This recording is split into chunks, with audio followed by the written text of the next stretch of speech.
On a seemingly ordinary summer night in February 2005, the vibrant beachfront suburb of Henley Beach in Adelaide became the backdrop for a tragedy that would send shockwaves across Australia. The Ramsgate Hotel, a popular local establishment known for its lively atmosphere, was the scene of an incident that would forever alter the lives of two families and spark a nationwide conversation about responsibility, safety, and justice. What began as a typical evening out ended in a devastating loss of life, raising profound questions about the role and training of security personnel in licensed venues.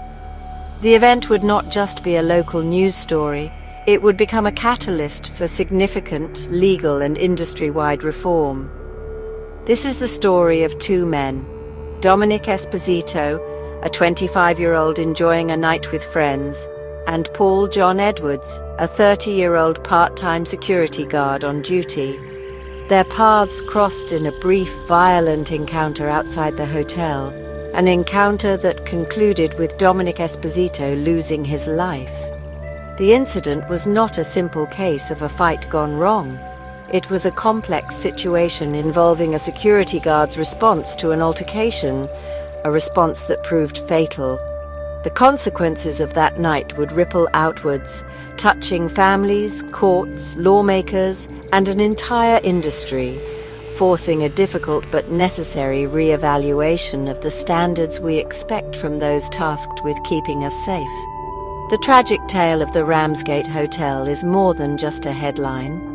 It's a human story about a young man whose future was extinguished and a family left to navigate an unimaginable void. It's also a story about a security guard whose actions led to a death, and the complex legal battles that followed. This incident forced society to look closely at the fine line between maintaining order and using excessive force. It highlighted the immense responsibility placed on security guards and the potentially lethal consequences when that responsibility is misunderstood or misapplied, prompting a deep-seated need for change that could not be ignored. Ultimately, the events outside that hotel would serve as a grim but powerful lesson. The death of Dominic Esposito would not be in vain.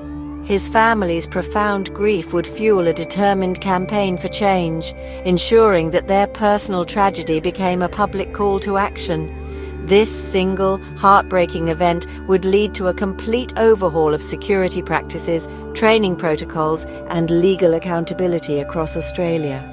It stands as a stark reminder of how one moment, one decision can irrevocably alter the course of many lives and reshape the very fabric of an industry. Dominic Esposito was a vibrant 25-year-old from Ferryden Park, a suburb of Adelaide. He was on the cusp of a new and exciting chapter in his life, eagerly awaiting the birth of his first child with his partner. Known for his friendly nature and close ties to his family, Dominic was simply out for a night with friends, seeking the camaraderie and relaxation that a local hotel often provides. He was not a troublemaker or someone with a history of violence. He was a regular young Australian looking forward to a bright future filled with the joys of fatherhood and family life. His life was full of promise, a promise that was tragically and abruptly cut short. On the other side of this story was Paul John Edwards, a 30-year-old part-time security guard. Described by those who knew him as a gentle giant, Edwards had no prior criminal record and was not seen as an aggressive individual. Like many in his profession, he was tasked with the challenging job of maintaining a safe environment in a place where alcohol and high spirits can sometimes lead to conflict. He was working to support himself, undertaking a role that demands quick thinking, restraint, and the ability to de-escalate tense situations.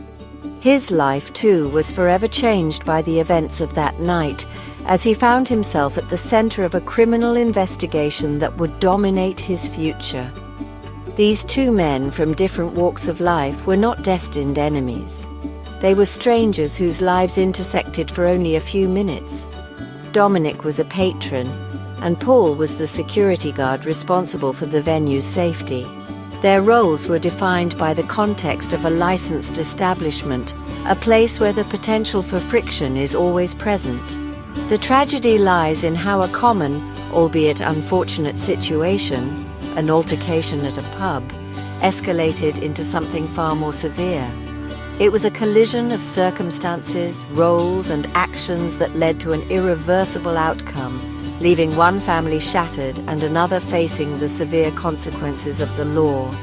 Understanding their backgrounds is crucial to grasping the full scope of the tragedy.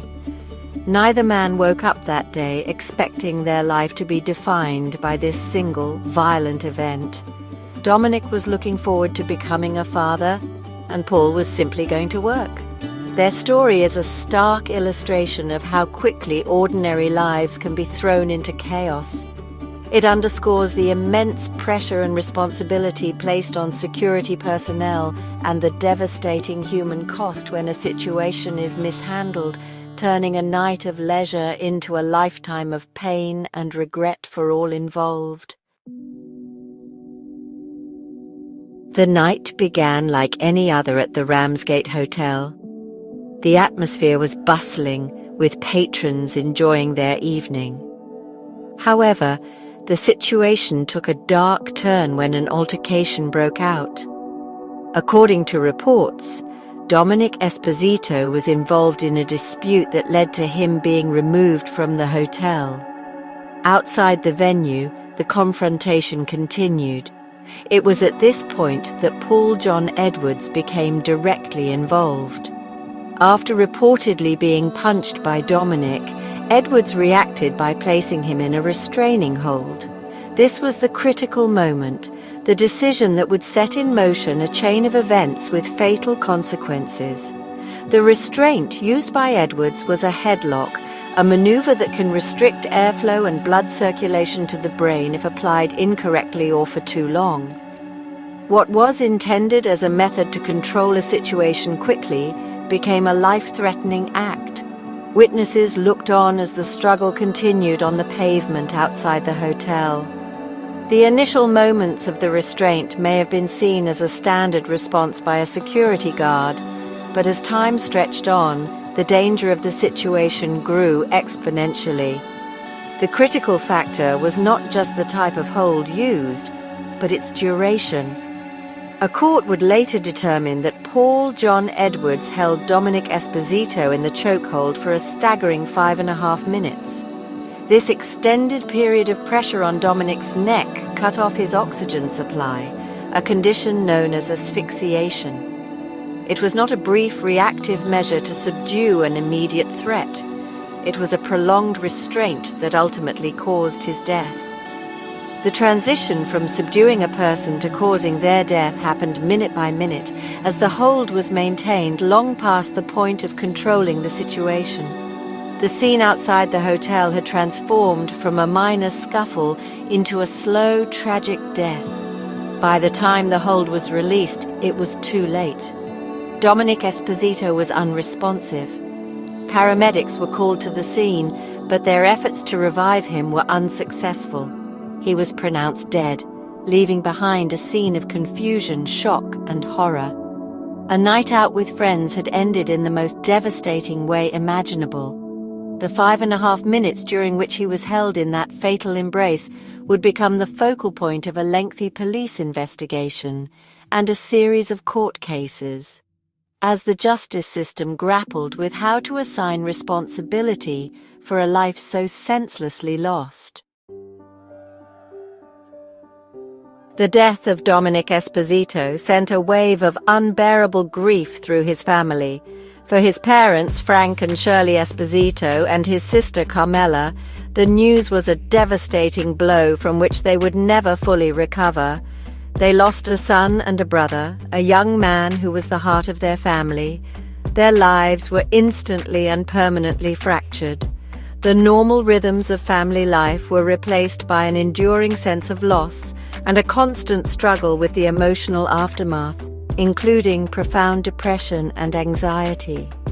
The pain was not something that would fade with time. It became a permanent part of their existence.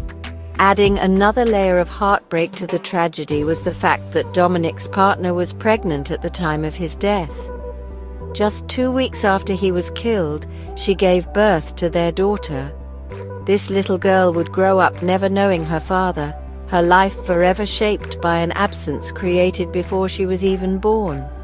For the Esposito family, the birth was a bittersweet event, a glimmer of Dominic's legacy, but also a constant, painful reminder of what he and she had lost. They had to welcome a new life into the world, while simultaneously mourning the one that had been so violently taken from them.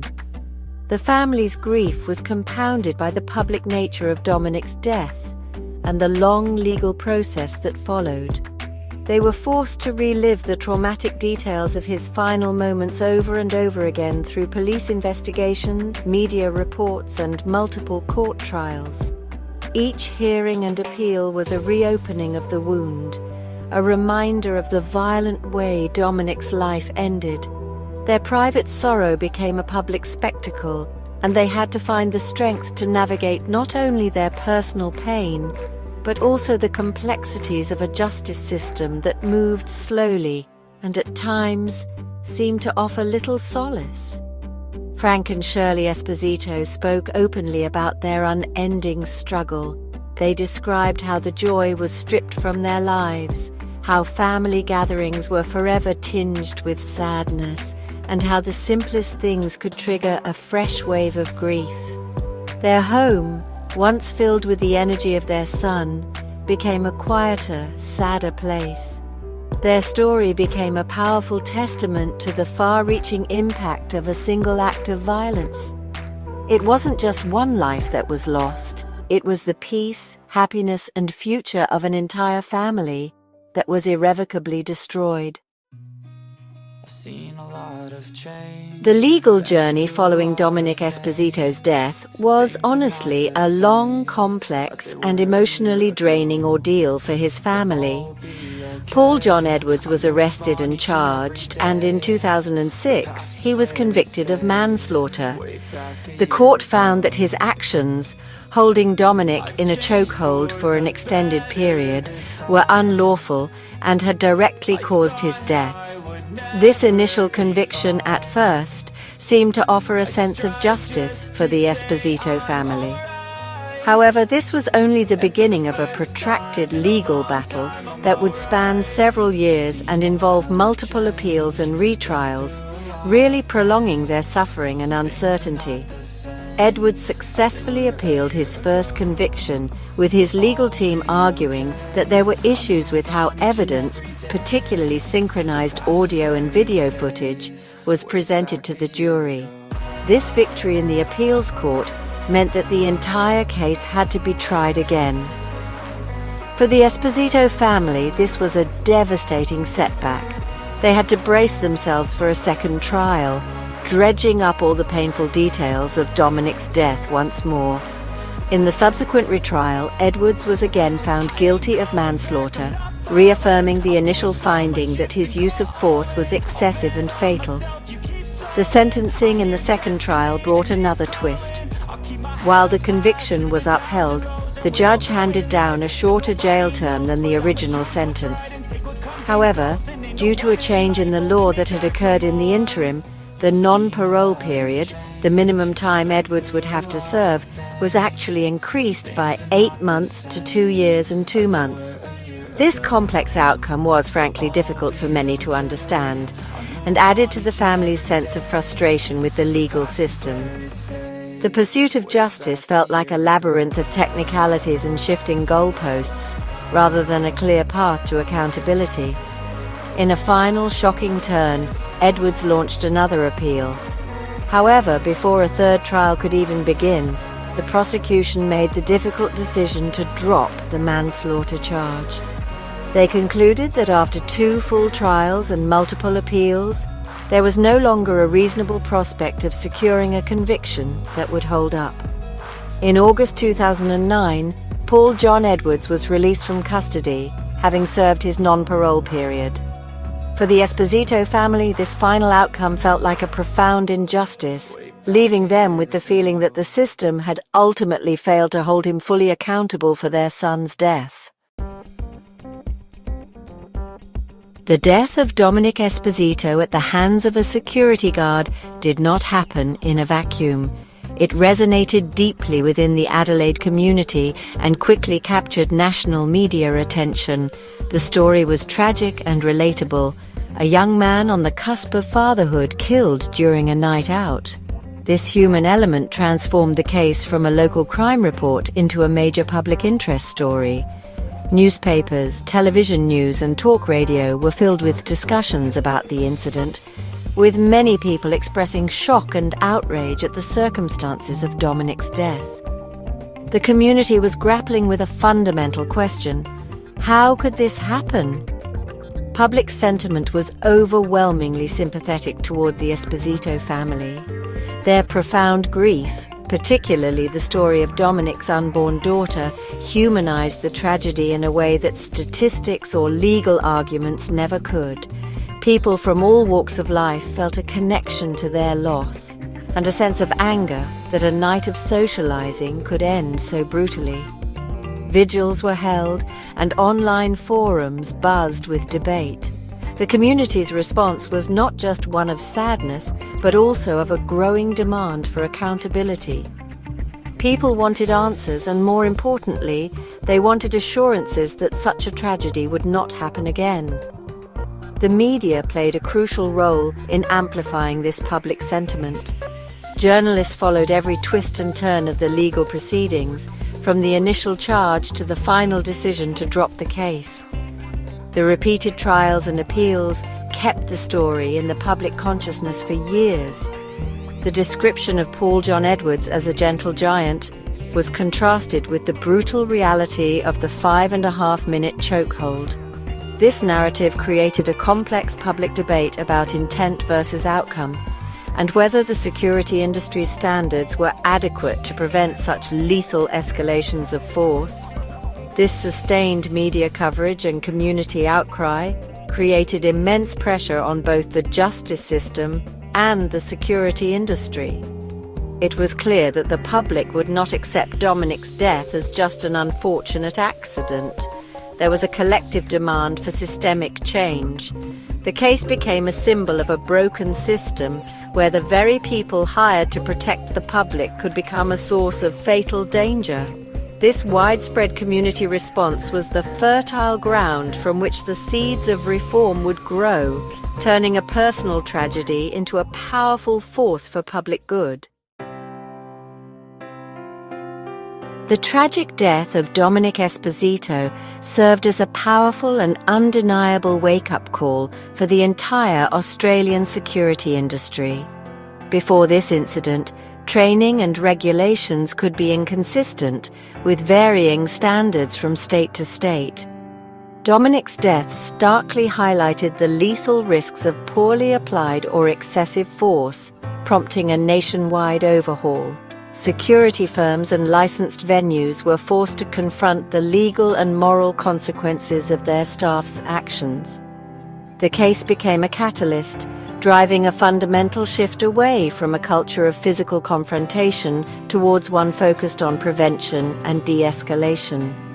One of the most significant changes was the implementation of enhanced and standardized training for all security personnel. New mandatory training modules were introduced across the country, with a heavy emphasis on conflict resolution and verbal de-escalation techniques. The goal was to equip guards with the skills to diffuse tense situations before they turned violent. Furthermore, training on the safe and legal use of physical restraint became far more rigorous. The dangers of specific holds, like the chokehold that killed Dominic, were explicitly taught, and guards were trained to recognize the signs of medical distress, such as positional asphyxia, and to act immediately. Alongside better training, the laws and regulations governing the industry were tightened.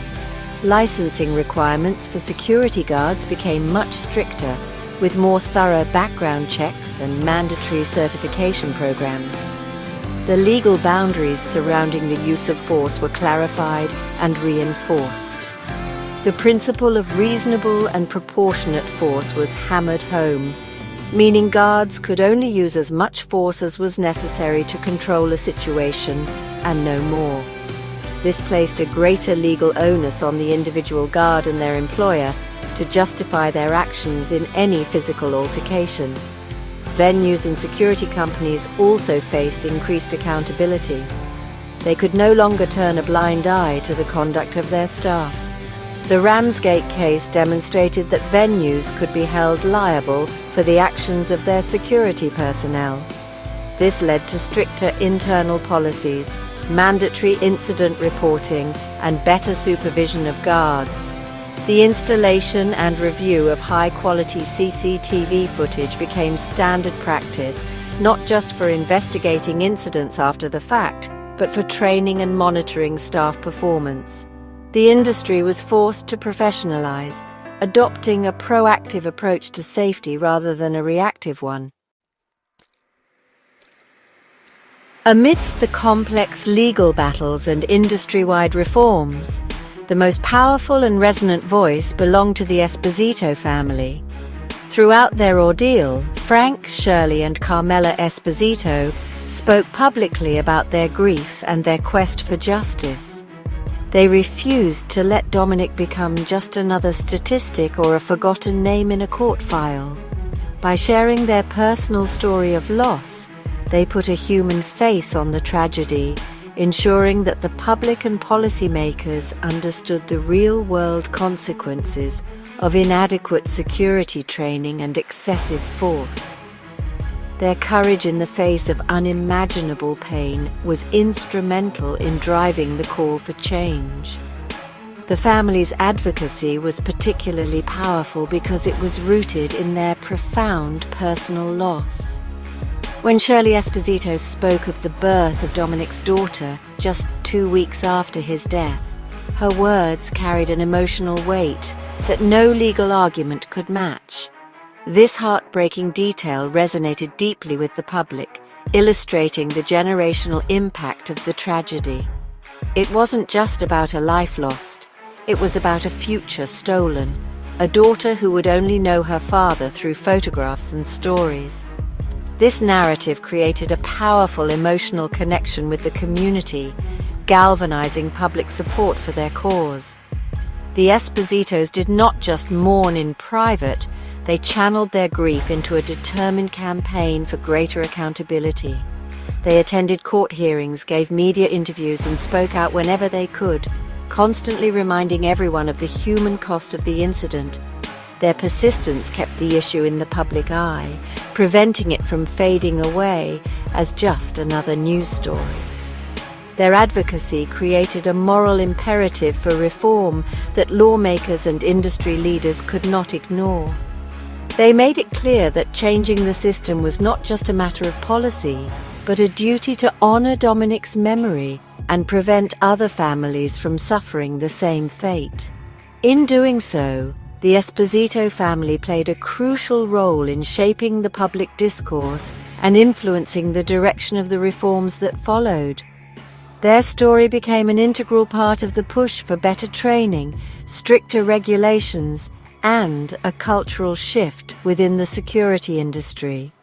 They demonstrated that ordinary people, when faced with extraordinary tragedy, can become powerful agents of change.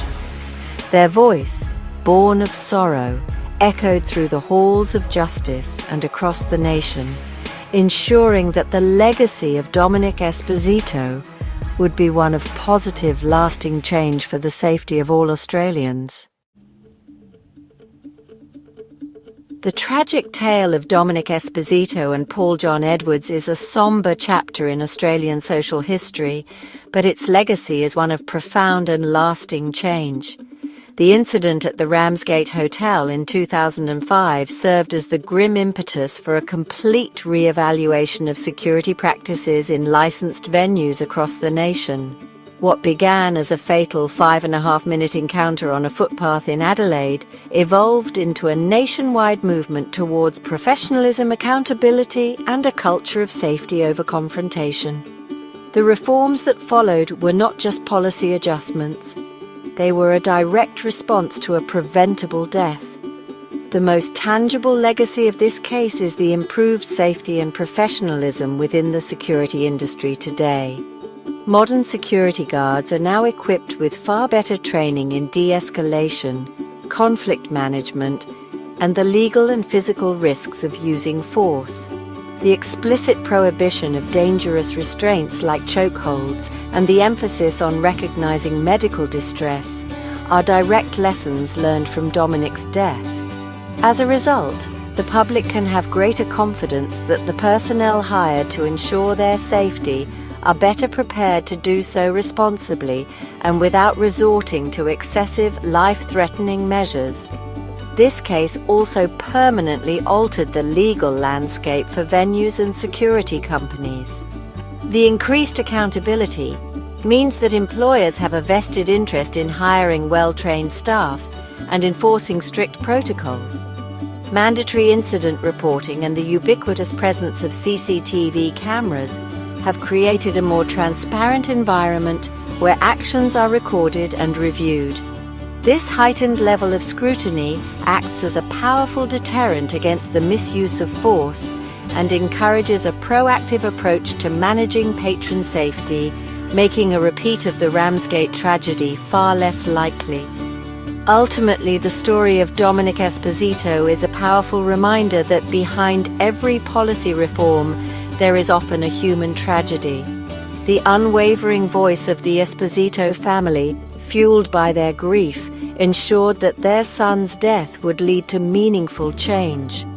Their advocacy transformed a personal loss into a public legacy of improved safety for countless others. While the pain of their loss remains, the sweeping reforms sparked by this single heartbreaking event stand as a testament to their perseverance. The safer environment we expect in licensed venues today is, in many ways, a legacy built on the memory of Dominic Esposito,